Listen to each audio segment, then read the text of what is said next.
Salut et bienvenue dans Et on recommence, le podcast entre potes dédié aux remakes de films et de séries. Si vous avez envie de nous soutenir, vous pouvez vous abonner au podcast sur n'importe quelle plateforme, à notre page Instagram aussi, et vous pouvez noter et laisser des commentaires, ça nous fera super plaisir et surtout c'est gratuit, alors faites-le, merci.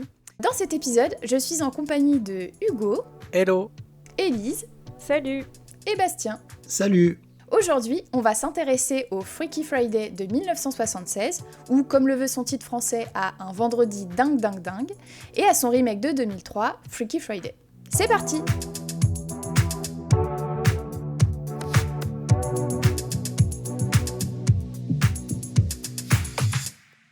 Alors, Un vendredi dingue dingue dingue, c'est une comédie américaine produite par Disney et sortie en 1976. Elle est réalisée par Gary Nelson, qui avait réalisé une mini-série pour ABC, Intrigue à la Maison Blanche, et qui, 3 ans après Un vendredi dingue dingue dingue, a réalisé un autre film pour Disney, Le Trou Noir. Il s'agit de la première adaptation du roman Freaky Friday, paru en 1972, et écrit par Mary Rogers. Elle signe d'ailleurs le scénario en accord avec Disney pour que le film soit le plus fidèle possible au livre. Après ce film, la société Disney va faire plusieurs remakes de cette histoire, notamment un téléfilm. J'ai cru que tu allais dire Disney a fait faillite, parce qu'à chaque fois j'ai l'impression qu'ils font des films et on en parle, ils étaient en train de faire faillite. Du coup, non, ils en ont fait plusieurs remakes, tellement ça marchait. Un téléfilm en 95, un film en 2003, c'est celui dont on va parler dans quelques instants. Un téléfilm musical pour Disney Channel en 2018. Ouais, j'ai vu ça. Eh ben. Ils peuvent pas s'empêcher de faire des versions musicales. Non. C'est pas possible, ça leur colle à c'est la peau. Disney, c'est la magie. Ben oui. Ouais. Et cette année, au mois d'août, sortira la suite du film avec Lindsay Lohan et Jamie Lee Curtis qui vont jouer dedans encore une fois. D'ailleurs, la bande-annonce est dispo sur les internets si jamais vous êtes curieux pour aller voir ce que c'est. Ok. Alors Bastien, ça raconte quoi en gros Freaky Friday ? Alors, Freaky Friday, c'est l'histoire d'une maman et de sa fille ado qui ont du mal à se comprendre, et donc elles se disputent sans arrêt, elles sont incapables de se mettre l'une à la place de l'autre. Pourtant, un jour, pas le choix, elles vont échanger leur corps accidentellement. Pendant toute une journée, la mère et la fille vont vivre la vie l'une de l'autre. Super. Et du coup, on va écouter tout de suite la bande-annonce qui a été un peu raccourcie et qui va nous plonger dans les années 70. Aujourd'hui, Annabelle n'est pas elle-même, et sa maman non plus. Je voudrais bien me retrouver à sa place, rien que pour un jour. Aussitôt dit, aussitôt fait. Être toi pour un jour, ni plus ni moins qu'un seul jour. Je voudrais tout apprendre de ta vie, et je n'ai pas assez de ton avis, de ce que tu me dis. Je veux vivre en toi, tout au fond de toi. Un jour ça me suffit. Barbara Harris et Jodie Foster dans une aventure où elles perdent littéralement la tête puisque mère et fille y font l'échange de leur personnalité pour un jour inoubliable et pour elles et pour vous. Non, elle est trop creepy cette musique, je peux pas. C'est horrible. Putain, I wanna reach you, I wanna touch you. Putain, every single way. Ouais, c'est... m'a happé. Ouais, moi, je l'aime bien, je trouve ça, c'est très désuet, c'est assez mignon. Mais après, oui, les paroles sont un peu bizarres, ouais. Alors, pour incarner Annabelle, la jeune ado, c'est Jodie Foster, qui avait 13 ans à l'époque. Et c'est pas du tout son premier rôle, puisqu'elle avait déjà fait 6 films avant celui-ci, dont Taxi Driver avec Martin Scorsese. Et Bugsy Malone aussi. Oui, c'est vrai. Et petite anecdote d'ailleurs, elle a raté l'occasion de jouer dans un énorme film de l'époque. Est-ce que vous devinez lequel ? En 77, Star Wars. Ouais, Star Wars, Ah. Hugo, évidemment, il y en a on n'a qu'un. pas le temps de réfléchir. Elle aurait joué qui ? Justement, George Lucas, il voulait rendre le personnage de la princesse Leia plus jeune à la base. Donc il voulait que ce soit Jodie Foster qui jouait la princesse Leia. C'est un peu problématique quand même. Les problèmes. I wanna reach you, I wanna reach you. Mais Jodie Foster, elle était toujours sous contrat avec Disney à l'époque, donc elle a été obligée de refuser le rôle et elle s'est retrouvée dans Un vendredi dingue dingue dingue. Au final, il y a peut-être autant de films dans la licence Freaky Friday que dans Star Wars. Bientôt. Ensuite, pour le rôle de la mère au foyer, Hélène, il est donné à la sublime Barbara Harris, qu'on a pu voir la même année dans Complot de famille, qui était le dernier film de la carrière d'Hitchcock. Et on y trouve aussi John Astin dans le rôle du père de famille, qui jouait d'ailleurs un autre papa dans une série à succès dans les années 60. Je sais pas si vous savez. C'était Gomez dans La famille Addams. Ah, sérieux ? Ah oui, c'est voilà, vrai. putain, son visage m'a dit quelque chose et j'arrivais pas à retrouver, mais carrément. Et pour info, les deux actrices, elles ont été nommées dans la catégorie meilleure actrice au Golden Globe de 1977. Ok. Et à votre avis, est-ce que le film a été un succès ou pas ? Grande question. J'allais dire, dans l'idée, oui, mais d'un côté, c'est vrai que j'en ai jamais entendu parler avant. Oui, c'est vrai, avant ce remake. En fait, celui de 2003, je pense qu'il a tout effacé derrière. Oui, quoi. il a tout raflé. Ouais. Mais en fait, du coup, les spectateurs sont mitigés. Les notes tournent autour pile poil de la moyenne. Et tout comme la critique. On pouvait lire dans Variety, par exemple, que le concept est prometteur mais bâclé par un scénario bavard. Il est répétitif et la direction est trop lâche. Putain, ils sont pas On bons. verra, la violence, c'est Télérama qui a publié ça. Ouais. Par contre, c'est vrai que c'est un succès au box-office parce que le film, il avait un budget de 5 millions de dollars et il en a récolté à l'international 36. Donc c'est 7 fois plus. Ah bah Pour voilà. le coup, pas mal du Ouais. tout. Oui, à l'époque, en plus, ça coûtait pas cher de tourner une petite comédie. Oui, voilà, Ouais. c'est ça. Ça fait penser à tous les trucs coccinelles et tout ça aussi un peu. Je trouve. Oui, Il y a- complètement. Ouais, ouais. ouais. D'ailleurs, j'attends de Cynthia qu'elle nous refasse un épisode sur la coccinelle, puisque c'est du Lindsay Lohan dans le remake. Donc, tu commences à être spécialisé en Lindsay Lohan. Chaque fois, je fais « Oh, purée, il y a ça ». Je fais « Non, mais on peut pas, c'est encore un Lindsay Lohan, c'est encore un Disney et tout ». Donc j'attends que toi, Bastien, tu viennes avec tes films un peu plus dark et que comme ça, on Ah, fasse... oui, ouais, c'est ça. Alors, passons maintenant au remake. On va écouter tout de suite la bande-annonce pour se remettre un peu dans l'ambiance des années 2000. Chez les Coleman, le lundi c'est affolement. Le mercredi c'est défoulement. Oh ouais, sortez de ma chambre. Et entre Anna et Tess, il n'y a jamais assez de temps pour faire passer le courant. Mais vendredi, Parce que tu crois que j'ai une vie parfaite, tu ne tiendrais pas un jour dans mon bahut. changement de situation. Les choses vont prendre une tournure légèrement déjantée. Qu'est-ce que je fais dans la chambre d'Anna? Tu es dans mon corps et je suis dans ton corps. Je suis vieille. Je te demande pardon. Jamie Lee Curtis, Lindsay Lohan, Freaky Friday dans la peau de ma mère. Donc du coup, pour raconter un petit peu l'histoire du remake, il y a Nina Jacobson, qui bossait en tant que cadre chez Disney, qui a appelé le producteur Andrew Gunn, avec qui elle avait déjà un peu bossé avant, pour lui demander de faire un film pour eux prochainement. Donc lui, il avait proposé de faire soit Freaky Friday, soit La montagne ensorcelée. Donc à l'époque, évidemment, ils ont choisi de faire Freaky Friday, notamment parce qu'il y avait eu Princesse malgré elle, qui était sortie 2 ans avant, et qui avait réussi à prouver qu'une histoire d'ado et des relations familiales, ça pouvait intéresser et même faire un gros succès. En ce qui concerne le scénario, il a été écrit par 2 femmes, Heather Hack, qui était scénariste de la BD Dilbert, et aussi Leslie Dixon, scénariste entre autres de Allô maman c'est Noël et Madame Doubtfire. Ok. Ils ont ensuite rencontré plein de réalisateurs, mais ils ont finalement choisi Mark Waters, qui n'était pas très connu à l'époque, et ils l'ont choisi parce qu'il avait réussi à les convaincre de transformer le personnage de l'ado, qui était initialement écrite comme une intello, et du coup à la place ils en ont fait une ado rebelle. Pour lui ça avait plus de sens de faire un switch comme ça. Oui, complètement. Bref, 2 ans après, il a réalisé Mean Girls, soit Lolita malgré moi, sur lequel on a fait un super épisode il y a quelques mois et qu'on vous encourage à aller écouter si vous l'avez raté. Le Lindsay Lohan multiverse. Voilà, exactement. Exact. Au casting dans le rôle de Anna l'ado, c'est Lindsay Lohan qui décroche le rôle. Mais essayez de deviner un peu du coup les actrices qui étaient envisagées. Et si vous avez bonne mémoire, on les a déjà toutes citées dans Mean Girls. Si, dans High School Musical, comment elle s'appelle Vanessa Hudgens. Non, toujours Non, pas. en Non. plus, je crois que j'avais dit ça À la chaque dernière fois. Ah, J'essaie de me remémorer qui y avait. Ah, la sœur de Buffy. Exactement. Oui, Michelle Trachtenberg. Michelle Trachtenberg. Donc du coup, elle avait le rôle, mais à cause de son planning de Buffy contre les vampires, puisqu'elle jouait la petite sœur de Buffy, ça a pas pu se faire. Et après, il y en a d'autres aussi. Il y a eu Kristen Stewart, Ah ouais, Evan Rachel Wood, Brie Larson et Christine Bell. ça c'était marrant avec Kristen Bell. Ouais. Et pour le rôle de la mère, c'est Annette Bening qui avait décroché le rôle. Pour ceux qui voient pas trop qui c'est, elle joue dans Marx Attacks. Ah bah oui. Elle fait la mère aussi dans American Beauty. Et donc elle, pareil, elle avait signé et au tout dernier moment, elle a eu peur que le film fasse un flop et elle les a plantés quelques semaines avant le tournage. Ouf. Ah là là, Ouais, bah là, c'est un malheur pour un bonheur, parce Oui. que Jamie Lee Curtis derrière, c'est parfait. oui, Elle a accepté Jamie Lee Curtis alors qu'elle avait que 6 jours pour se préparer avant le tournage. mais non. Quel boss. Oh là là. Elle est trop forte. Bon, de toute façon, c'est toujours une bonne idée de caster Jamie Lee Curtis. Totalement. Moi je l'adore. Et pour jouer Ryan, le beau-père du coup, donc le nouveau mari de Jamie Lee Curtis, c'est Mark Harmon qui joue Gibbs dans NCIS notamment. Je suis trop cute. Mais oui, Ouais.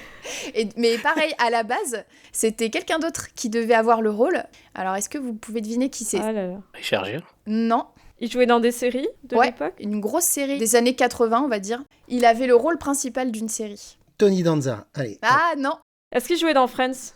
Il a joué dans Friends, oui. Il joue le mari de... Tom Selleck. Oui, Tom Selleck, bravo, exactement. Ah, yes. C'était ça, Elise, que tu voulais dire Chercher aussi son nom. Magnum. Ouais, chercher son nom. C'est ça, c'est Magnum ou Richard dans Friends, l'ex de Monica. Je l'imaginais bien dedans. Et du coup, effectivement, il s'est tiré du projet quand Annette Bening est partie. Ça change de l'acteur de 76. Hein. Oui, bah oui. Donc, concernant la réception du film, à votre avis, est-ce que ça a fonctionné ou pas? Au gros succès, je pense. Bah oui, je pense. Je crois que ça a pas mal marché. Ouais. Le film a eu son petit statut culte après avec le temps, il me semble. Tout à fait.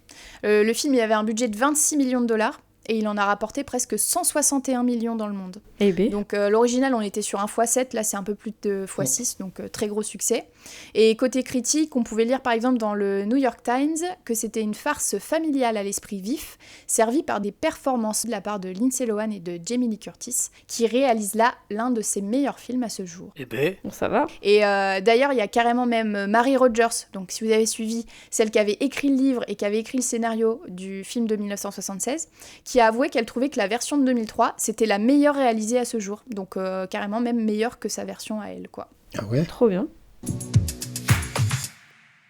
Alors, on va passer à l'analyse. C'est quoi pour vous la plus grosse différence entre les deux films? Bah, le statut de la femme. Ouais. Dans la version originale, où elle est mère au foyer, c'est vrai que y a les problèmes de type faire le repassage, s'occuper de son mari, penser à la maison. t'as le nombre de rendez-vous qu'elle prend à la semaine. Ouais, Je sais pas s'il nettoie la moquette tous les vendredis. Ouais, c'est ça. Putain, elle est chargée, hein, sa life à la C'est mère clair. de foyer. Ouais. Le teinturier, le réparateur. Ouais, mais c'est ça, c'est la représentation typique d'une mère au foyer des années 70 qui vit dans une zone résidentielle où toutes les Oui. maisons se ressemblent. Banlieue, Voilà, ouais. et elle, effectivement, elle est renvoyée à son statut marital et ménager. Faut tenir la maison pendant Voilà. que monsieur est au boulot. Il y a quand même des répliques assez dégueulasses. Mais mets ta petite robe noire sexy que j'aime bien. Enfin, Oui, c'est- oui. Sugar Tits, Il tu lui vois. dit comment s'habiller, quoi. En Ouais. gros, elle doit être en représentation. Lui, il a un truc de travail. Elle doit s'occuper de ça tout le long de la journée. En fait, il va lui passer des coups de fil pour lui dire prépare à bouffer alors que c'était pas Ouais. prévu pour 25 personnes. Bien sûr. À un moment, il lui dit contente-toi de venir et d'être Ouais. belle. Et un peu plus tard, il lui dit un truc je fais mon job, tu fais le tien. Tu vois, c'est Oui, vraiment c'est ça, sauver ça, les ça a petits. très mal vieilli. Qu'est-ce que tu en penses? De quoi? Pour nous, c'est un honneur, aujourd'hui, de vous recevoir à cette inauguration de notre nouvelle, luxueuse marina. Il y a que le nom de Marina qui cloche. Je l'aurais appelée l'île des vents murmurants. Je trouve que... Hélène, je t'en prie, ne t'en mêle surtout pas. Tout ce que je te demande, comme d'habitude, c'est d'être jolie et aimable. Je me charge du reste. Il y a ça, et puis même la fille, ce qu'elle pense aussi, elle dit « Ah, mais t'es mère au foyer, tout ce que tu fais, c'est rester assise sur le canapé et regarder Regarder la la télé. télé, ouais. Et manger tout ce que tu veux.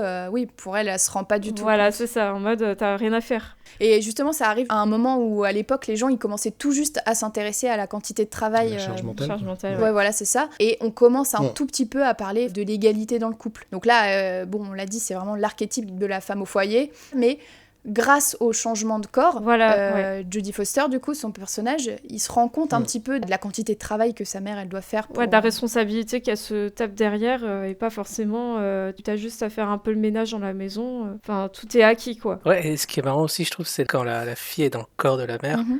elle a un gros discours sur la misogynie du directeur de l'école.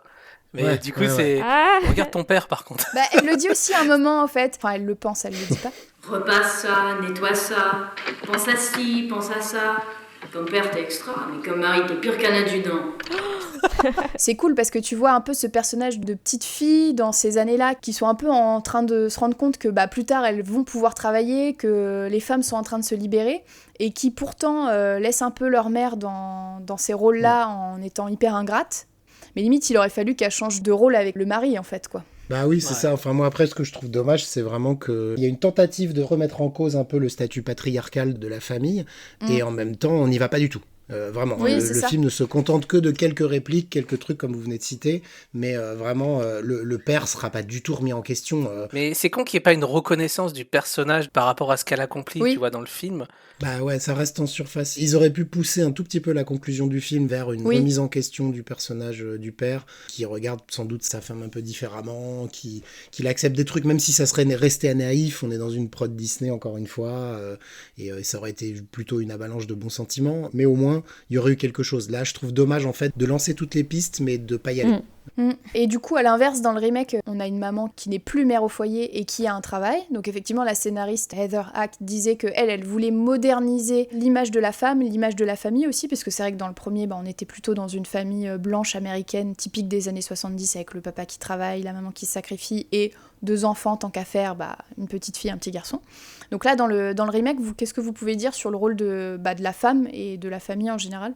C'est une femme active, elle est psychologue. Déjà, on est sur une maman qui est en charge de la maison. Donc on voit qu'elle est toute seule à gérer le foyer. C'est vrai qu'on l'a pas dit, mais son mari, qui est le père de ses 2 enfants, il est décédé il y a 3 ans, au moment où le film commence, quoi. Voilà, elle est en train de se remarier, donc elle est aussi en train de changer de vie, ce qui génère d'ailleurs des conflits, du coup, parce qu'effectivement, est-ce que les enfants vont accepter le nouveau mari, etc.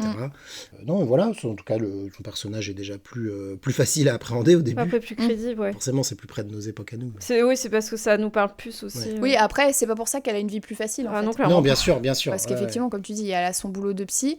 Elle est en train de sortir un livre aussi. Elle prépare son mariage et sa lune de miel. Elle a le foyer à gérer. Et elle est pas en burn-out. Elle est pas en burn-out, mais quand même, elle prend la mauvaise file dans le parking et se fait crever ses pneus. Et le mari, il est plutôt à l'écoute, je le trouve. Oui, il lui laisse son espace. C'est vrai qu'il a pas pris la place de son ancien mari pour l'instant. Il veut prendre ses responsabilités, il veut être dans le truc, il veut communiquer, il veut parler. C'est vraiment la personne à l'écoute. Qui va bien avec l'acteur, d'ailleurs. Oui. C'est vrai que ce qui est bien, c'est d'avoir mis en avant une famille là un petit peu plus dysfonctionnelle, quoi. Parce que comme le papa est plus là, la maman a le droit de se consacrer à sa propre vie, sa vie amoureuse et tout ça. Enfin, c'est bien d'avoir changé ça. Surtout qu'en plus, dans les années 70, le taux de divorce, il était aux alentours de 3 pour 1000 aux États-Unis et qu'il a explosé dans les années 80-90 et il est passé à 5 pour 1000. Ce qui paraît peu comme ça, mais en fait, ce qui est quand même assez énorme. Presque le double. Donc, c'est vrai que c'était pas mal d'avoir mis ça en avant. Tu vois, il y a aussi un truc qui me fait marrer par rapport à la représentation de la femme entre les 2 films, c'est que dans le premier, quand t'as un switch, c'est la mère dans le corps de la fille, vu que la fille était un peu un garçon manqué, et va du coup aller se faire un petit peu de maquillage, aller s'habiller, et pendant ce temps, la fille dans le corps de la mère réalise qu'elle doit se faire belle, elle doit se maquiller, elle doit se présenter, alors qu'elle sait pas se maquiller, alors que là, dans le deuxième film, c'est la fille dans le corps de la mère qui va aller se maquiller. Parce que comme si la mère, elle prenait pas assez soin d'elle ou un truc comme ça. Je me suis dit, elle a la carte bancaire, elle est tellement frustrée de pas avoir d'argent qu'elle... peut-être comme ça, t'as raison. Elle va se donner un petit côté rock'n'roll, un petit peu plus, tu vois. Elle va sortir en fait du côté guindé, parce que justement, quand la mère se retrouve dans le corps de Lindsay Lohan, elle se fringue le matin et elle met un espèce de pantalon large et tout machin, et l'autre la regarde en mode, mais pourquoi tu mets ça c'est dans le placard, mais je l'ai jamais mis. Je sais pas pourquoi tu mets jamais ce pantalon, il est vraiment ravissant. Ouais, pour un séminaire de Mormon. Et qu'est-ce que t'as fait à mes cheveux? Oh, ça fait des mois que je rêve de passer un peigne dans ta tignasse. Comme ça, on peut voir ton joli visage. Et qu'est-ce que c'est que ça? Je t'ai arrangé ton jean. Mes patients ne sont pas là à payer $150 de l'heure pour suivre une psychothérapie avec une stripteaseuse. D'accord, je vais me saper en bonne sœur. Et moi, je vais me crunchiser un peu. Allez. Puis je pense que ce que ça veut dire aussi, c'est que peut-être dans les années 70, les jeunes ados, même si elles n'ont pas tout à fait le même âge, parce que dans l'original, elle a 13 ans, dans le remake, elle a 15 ans. Donc les préoccupations sont peut-être pas les mêmes. Et peut-être que dans les années 70, les ados étaient peut-être pas à fond dans tout ce qui est maquillage, vêtements et tout, tu vois. Elles étaient peut-être intéressées par d'autres trucs.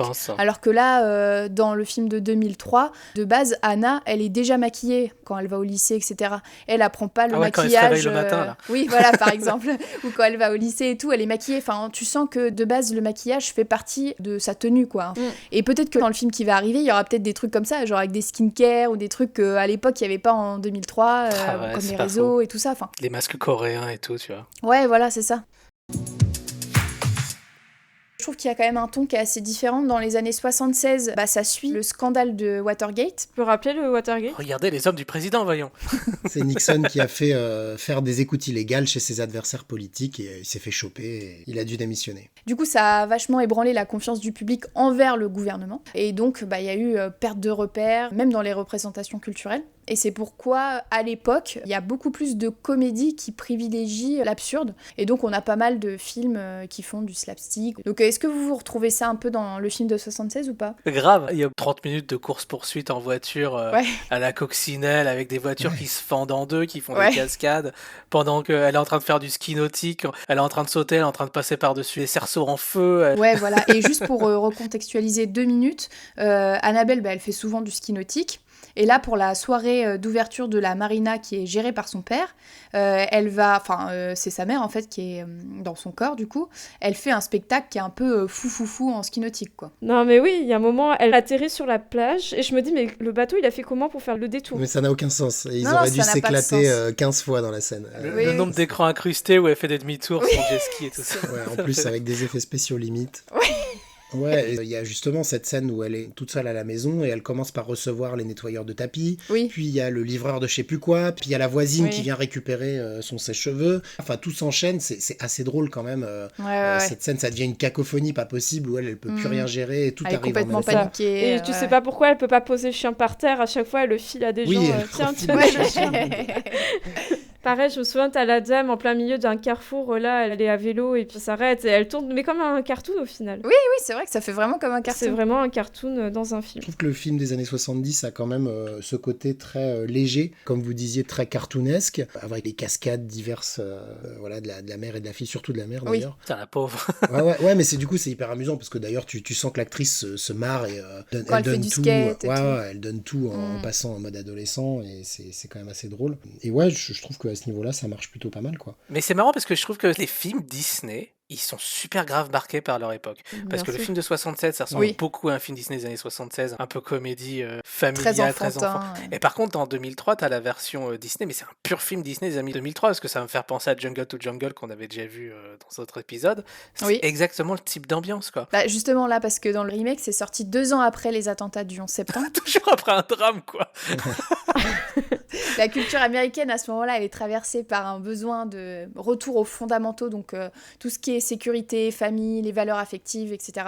C'est aussi la culture MTV, donc Sum 41, Avril Lavigne, et c'est aussi du coup la poussée du développement personnel. Et donc c'est pour ça qu'effectivement, là, le film de 2003, il est vachement marqué par cette époque. Effectivement, le film de 2003, on repart avec les générations des années 2000, le Rock FM, voilà, on a un groupe dans son garage, il y a un beau gosse qui fait de la moto, c'est très basique quoi. Il a pas le même âge.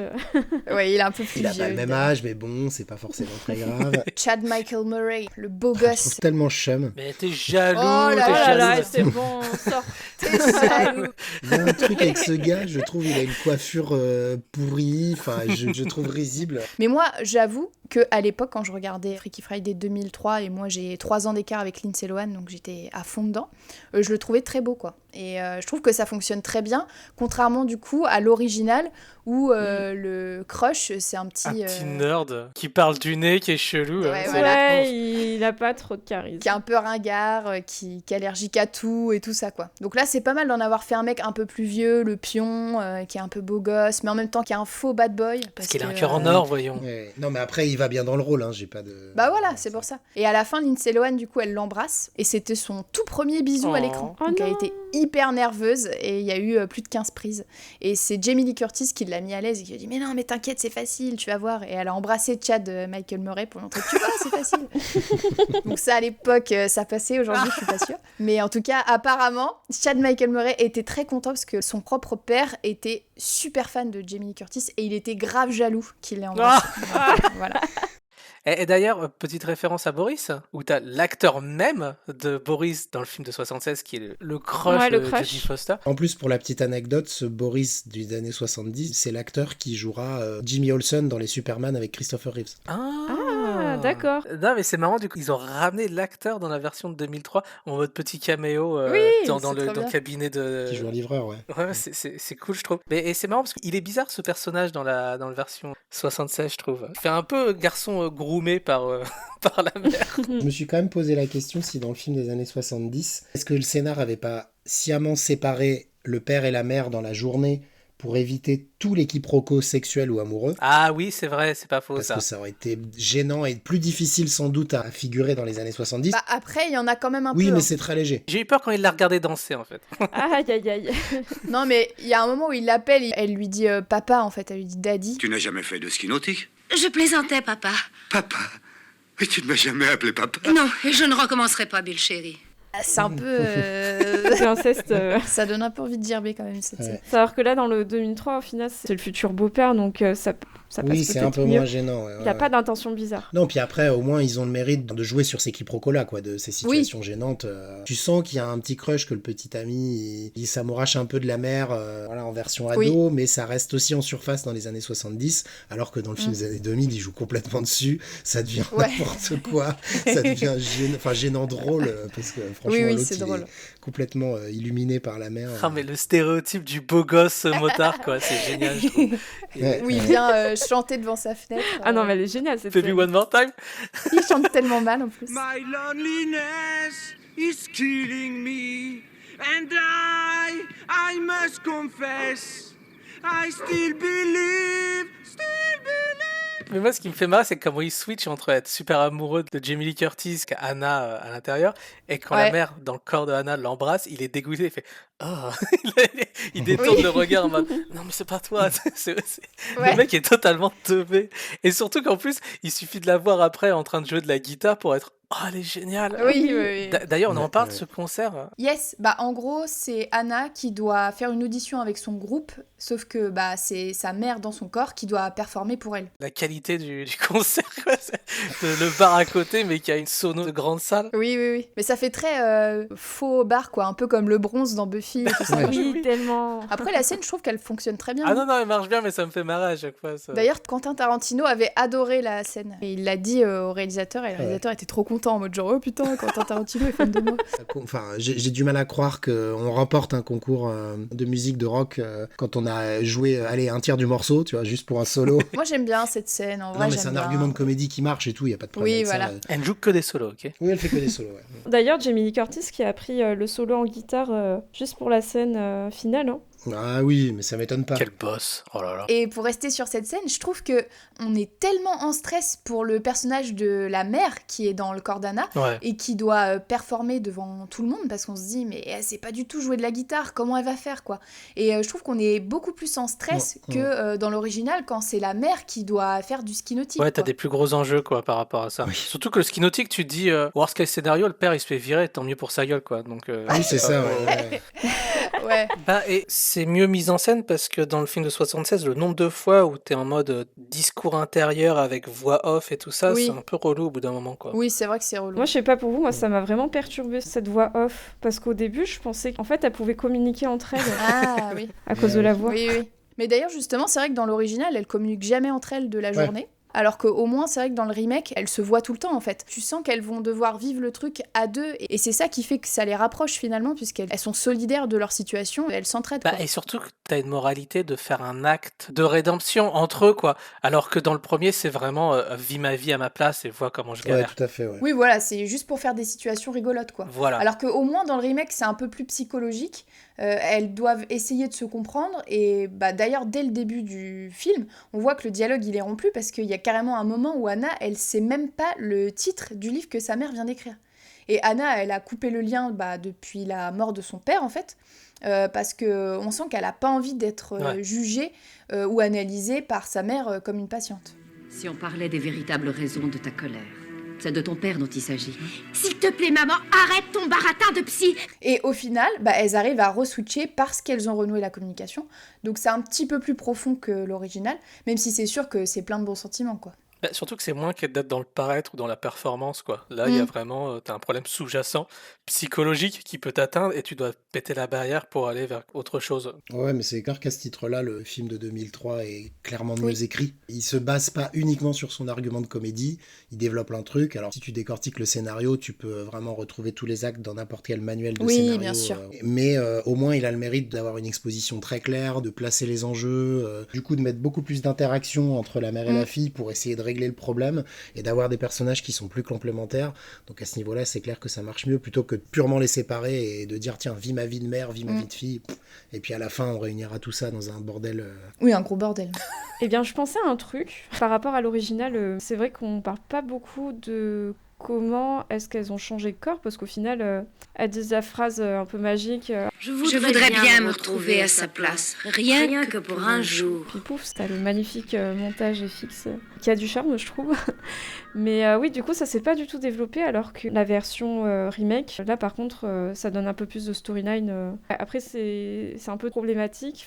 Oui, voilà, c'est ça. En fait, toute la famille va au restaurant chinois et comme la fille et la mère se prennent la tête un peu en public et que la responsable du restaurant chinois les voit, elle leur donne un fortune cookie qui va lancer l'espèce de sort, quoi. Sauf que on l'explique en mode machin voodoo Asie. La mère de Pei avec ses gâteaux qui m'a regardé moi et puis toi en souriant. Oui, et puis c'était quoi son espèce de charabia en chinois, là? Une incantation magique, une malédiction, une sorte de vaudou asiatique. Ah non, mais les minorités ethniques magiques aux États-Unis, c'est incroyable. Ouais. Entre le perso qui a des pouvoirs magiques dans les lignes vertes ou d'autres trucs comme ça. Voilà, mais c'est très années 2000. C'est un truc établi du cinéma américain des années 90, 2000, etc. D'aller chercher chez des minorités ethniques un truc, un argument un peu fantastique. Oui, le côté un peu magique. Oui, oui. Dire oui, c'est un peu exotique chez eux, Ouais. donc allons-y, utilisons ça pour... Mais oui, effectivement, dans l'original, il n'y a rien d'expliqué, mais c'est un vendredi 13. Ah, d'accord. Après, je trouve pas ça du tout gênant, en fait, qu'il n'y ait pas vraiment d'explication. C'est-à-dire, c'est un argument de comédie, et moi, on me vend le film juste sur cette idée de body swap en me disant, c'est bon, ils vont échanger de corps. Ça suffit. Ok, Oui, après, on voit ce que raconte le film. Au contraire, forcer dans le film des années 2000, forcer le truc en rajoutant un espèce de truc exotique, asiatique, etc. Tu dis, bon, ça, c'était pas forcément essentiel. C'était une autre époque, on pouvait rire de tout, voyons. Est-ce que vous voulez parler un peu de la fin ? On a parlé un peu de la fin de l'original. Donc en gros, c'est juste qu'elle souhaite changer de corps et ça arrive comme ça. Elles se redisent la phrase en même temps, un truc comme ça, en synchro. Oui, et puis ouais, c'est ça. Ouais, ça repart en arrière. À la fin, aussi bien dans l'original que dans le 2003, t'as un petit truc, ça va recommencer, mais avec le père et l'enfant, Oui. le grand-père et l'enfant. Dans la version 76, on dirait la fin d'un Twilight Oui, Zone. un peu, ouais, avec c'est la vrai. musique Oui, c'est vrai. trop angoissante avant de dire C'est ça. mais non. Je changerais bien avec toi, tu sais. Bah moi aussi je changerais bien. Je t'en supplie, ne prends pas la place de papa. Moi Oh que si.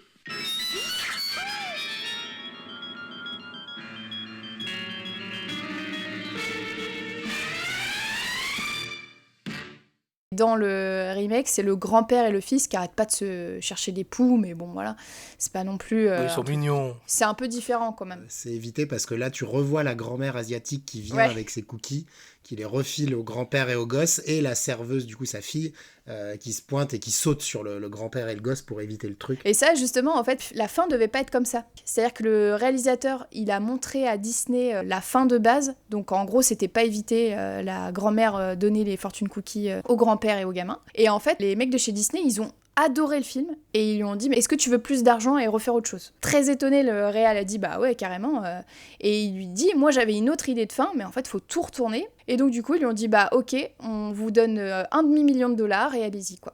Et c'est comme ça qu'il a pu faire la fin actuelle. Non mais c'est marrant que tu puisses déballer de la thune comme ça. Après est-ce que ça valait $500 000? Oui je suis pas sûr mais non mais c'est voilà c'est ce genre de film où de toute façon une fois qu'on a clôturé l'histoire et qu'on est retombé émotionnellement entre guillemets sur le truc bon bah qu'est-ce qu'on fait, on s'arrête juste là-dessus ou bien on refait un petit gag de fin. Bon bah voilà. Sinon, on avait le droit qu'au concert un peu pérave de Lindsay Nolan et son groupe. Oh non, t'as pas le droit de dire ça, moi j'aime Oh là là là, l'agression quoi. Non, mais je suis un enfant des années 80 et 90, mais je ne suis pas nostalgique de cette période. Enfin, si, en fait, je dis des bêtises sur plein de trucs, mais en tout cas, côté young adulte, teen rock et tout, ouais, je suis pas entré dedans. Je suis un vieux con, hein, voilà. Voilà, ça c'est dit. Cela étant, j'ai trouvé très drôle cette scène où justement il l'emmène dans la salle des profs et lui dit mais attends on va se faire repérer. Il lui dit non mais laisse tomber, c'est les profs, ils sont complètement lessivés, ils vont rien voir. Et effectivement tu rentres dans le truc, t'en as deux qui dorment sur un canapé, t'en as un qui est abruti devant un ordi, ils sont complètement HS. Ils sont au bout de leur vie. C'est tout petit mais je trouve ça assez amusant. Moi j'ai adoré justement la scène où elles viennent de changer de corps, donc du coup dans le remake, et Jamie Lee Curtis se regarde dans le miroir et elle dit Oh, je ressemble au gardien des contes de la crypte. Ça suffit, on a compris. Et j'ai trouvé ça très très drôle comme petit clin d'œil. C'est vrai que c'est bourré de petits détails quand les filles sortent de la classe. T'as Lindsay Lohan, donc la mère dans Lindsay Lohan, qui remet le t-shirt de sa copine, tu vois, parce qu'il y a le nombril qui dépasse. Et voilà, c'est juste, elles sont en train de discuter, t'es concentré sur autre chose, mais t'as ce petit détail où... Mais même quand elle rencontre Jake, elle lui serre la main, elle lui dit « T'es gentil, mais si tu te crois-coiffais un peu mieux, tu serais beaucoup mieux » ou je sais pas quoi. Ouais. Et après, elle lui serre la main, et juste après, elle met du gel hydroalcoolique pour se laver les mains. Et je trouve c'est un petit détail, mais c'est vraiment rigolo, quoi. Ouais, non, ça marche bien. Est-ce que vous avez préféré l'original ou le remake ? Par pure question de rythme, je dirais le remake. Ouais. Mais je trouve que l'original se regarde aussi et il est agréable. Je sais pas, je dirais pas qu'il y en a un qui est mieux que l'autre. Je dirais juste qu'il y a une sensibilité un peu de rythme et de réalisation qui est différente. Ok. Bon, mais je dirais plus vers le remake, je pense. Ouais, je suis assez d'accord. Il y a deux films franchement qui se valent. Après, on va dire que la mise en scène n'est pas dingue dans les deux films. Ça se base énormément sur les actrices. Oui. Heureusement, dans les deux films, du coup, les 4 actrices font vraiment le job. Après, voilà, l'original, il y a beaucoup de tempo dans les séquences. Mais après, voilà, je trouve qu'il y a 2-3 trucs qui sont un petit peu simplistes. La dynamique sentimentale entre les deux est quand même un petit peu absente et la fin est un poil bâclée. En parallèle, du coup, pour parler du second, ça reste aussi un film très très calibré Disney, une comédie assez bien pensante et tout, qui est pas très spontanée en fait, qui est presque un peu trop bien huilée. C'est un peu dommage, enfin, ce que je disais en parlant de Jamie Lee Curtis, je trouve dommage que le film presque lui coupe l'herbe sous le pied pour la laisser plus s'exprimer dans certaines scènes. Mais le comique de situation marche bien, franchement, enfin voilà, tout est bien agencé. J'ai du mal aussi à donner une préférence sur les deux. En termes de film, en termes de structure et tout, évidemment le remake fonctionne un petit peu mieux. Voilà, il est mieux agencé, il est moins bordélique. J'irais un petit peu plus vers celui-là, même si franchement les deux sont chouettes. Ok. Et toi, Alice ? Je rejoins les avis précédents. C'est vrai qu'en termes de rythme, je préfère quand même le remake. Après, l'original se laisse aussi regarder, c'est quand même plaisant. Juste moi, j'ai vraiment eu du mal avec la fin, je trouvais que c'était vraiment très long en termes de montage, des gags sur gags, et moi j'avais l'impression que ça s'arrêtait jamais. Du coup, t'as préféré lequel entre les deux ? Largement le remake, parce que Jamie Lee Curtis, Lindsay Lohan, ça me parle plus par rapport à mon adolescence aussi. Je suis complètement d'accord aussi. Moi, j'ai préféré le remake. Même si, oui, l'original, il est sympa, il est très bien joué aussi. Mais c'est vrai que je trouve que le rythme est pas là. Le concept, je trouve assez peu exploité. Donc, j'ai trouvé ça un peu décevant. Et exactement comme toi, Elise, moi, sur la fin, j'en pouvais plus non plus. Je voyais pas quand est-ce que ça allait s'arrêter. Et au moins, le remake, je le trouve très, très drôle. Moi, je trouve qu'il y a plein de petites vannes ici et là qui sont très drôles. Et je trouve que Lindsay Lohan, là, on n'en a pas vraiment parlé, mais elle joue hyper bien en fait. Oui. Et après, effectivement, dans tous les cas, moi c'est mon adolescence, donc toutes les refs musicales, vestimentaires, les acteurs, etc. Ça me parle et aujourd'hui je suis toujours nostalgique quand je le vois, donc ça a forcément joué. Oui. Voilà, je pense qu'on va terminer comme ça. Donc merci beaucoup à tous les 3 pour votre participation. Merci. À toi. Merci aux personnes de l'ombre pour leur aide précieuse et merci à vous d'avoir écouté cet épisode. N'hésitez pas à vous abonner et à noter le podcast afin qu'il gagne en visibilité. À bientôt!